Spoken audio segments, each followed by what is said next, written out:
రాజేందర్ గారు నరేంద్ర మోడీ గారిని అడగండి, ఈ పేదలను ఎట్లా ఆదుకుందామో నిధులు తెద్దాం. మాకేం అభ్యంతరం లేదు, పిలువు మీ కిషన్ రెడ్డిని, బండి సంజయ్ గారిని, నువ్వే లీడ్ చేయి, నువ్వే ముందుండు, మేము నీ వెనకాల నించుంటాం. 10 ఏళ్ళు మంత్రిగా చేసినావు కదా రాజేందర్ గారు, రాష్ట్రంలో నీకు అనుభవం ఉంది కదా, ఈరోజు ఎంపీ కదా, మీ నాయకుడు నరేంద్ర మోడీ ప్రధానమంత్రిగా ఉన్నాడు కదా, నువ్వే మా ముందోరసలు నిలబడి మేము మీ వెనకాల ఉంటాం. నా మొత్తం మంత్రివర్గాన్ని తీసుకొని వెనకాల వస్తాం, మోడీ దగ్గర పోదాంపా, ఓ 25,000 కోట్ల రూపాయలు ఇప్పి. ఎవరు వద్దన్నారు? లేదు, ప్రభుత్వం ఏం చేయాలనో చెప్పు. ఇల్లు లేని పేదవాడికి ఇల్లు ఇవ్వడం నేరమా? వాళ్ళ పిల్లలకు చదువు చెప్పించడం నేరమా? వాళ్ళ ఇల్లు తరలించడానికి 25,000 రూపాయలు వాళ్ళకి తోవ ఖర్చులకు ఇవ్వడం నేరమా? అవి చేస్తుంటే మీరు ఎందుకు అడ్డం పడుతుర్రు? బఫర్ జోన్లు ఉన్న వాళ్ళకి కూడా ఒకవేళ 2 అంతస్తులు ఇల్లు ఉంటే వాళ్ళ నష్టపరిహారం ఏం చేద్దామో చెప్పండి. మీరు వాళ్ళని తొలగించొద్దు. వాళ్ళ జీవితాలు ఎప్పుడు మూసిల్నే ఉండాలి, ఆ మురికిలోనే మునిగిపోవాలి, ఆ మురుగులోనే చచ్చిపోవాలనా? కింద నల్లగొండ జిల్లా ఎల్బీ నగరు, మహేశ్వరము, ఇబ్రాహీంపట్నము, మునుగోడు, తుంగతుర్తి, నకరేకల్లు, భువనగిరి, ఆలేరు, ఇవన్నీ మూసి ప్రాజెక్టు కింద 40,000 ఎకరాల ఆయకట్టు ఉంది.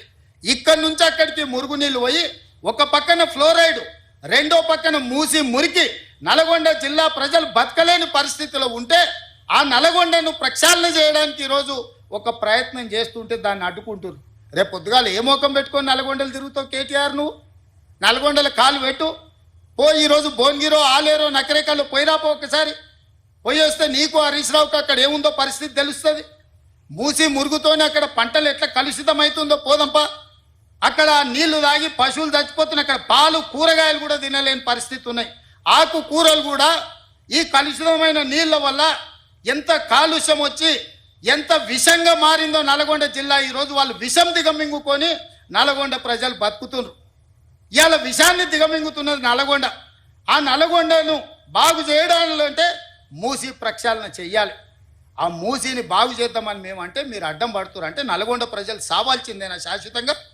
ఒక పక్కన ఫ్లోరైడ్ ప్రాబ్లము, రెండో పక్కన మూసి కలుషితము, ఈ రెండింటితో నల్గొండను చంపేద్దామా? ఇదేనా మీ కోరిక? మీకు ఓట్లు వేయలేదు, నల్గొండలో ఒక సీటు గెలవకపోతే నల్గొండ ప్రజల్ని చంపేద్దామని స్కీమ్లు వేస్తారా బామార్దులు కలిసి అని నేను అడుగుతున్నా. ఇవాళ గతంలో మీరు మాట్లాడిన ప్రజలు సోషల్ మీడియాలో పెడతలేరా? మూసీ గురించి మీరు మాట్లాడలే, అసెంబ్లీలో మీరు మాట్లాడలే, ఆక్రమణల గురించి మీరు మాట్లాడలే. మీరు శాతగానోళ్ళు కాబట్టి మీరు ఒక్క పని చేయలే.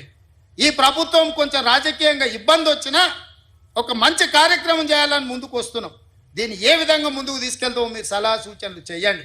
అంతే తప్ప కిరాయి మూకలు నెంబడేసుకొని మేము అడ్డగోలుగా మాట్లాడతాం, మేము అడ్డుకుంటామంటే ప్రతి ఒక్కడు బుల్డోజర్ నా మీద నుంచి పోవాలి, బుల్డోజర్ నా మీద నుంచి పోవాలంట. ఎన్ని బుల్డోజర్లు కొనాలన్నా నేను? హరీష్ కోటి కొనాలంట, రాజేందర్ కోటి కొనాలంట, కేటీఆర్ కోటి కొనాలంట. నెత్తి మీద జుట్టు లేని వాళ్ళు కూడా చాలా మంది బుల్డోజర్ నా మీద నుంచి ఫస్ట్ పోవాలంటారు. ఎన్ని బుల్డోజర్లు కొనాలి వీళ్ళ కోసము? ప్రభుత్వం దగ్గర అంత ఏడుంది? అప్పులు చేసిపోయింది కేసీఆర్. వీళ్ళందరి కోసం బుల్డోజర్లు కొనాలంటే లేవు, బుల్డోజర్లు కొనం.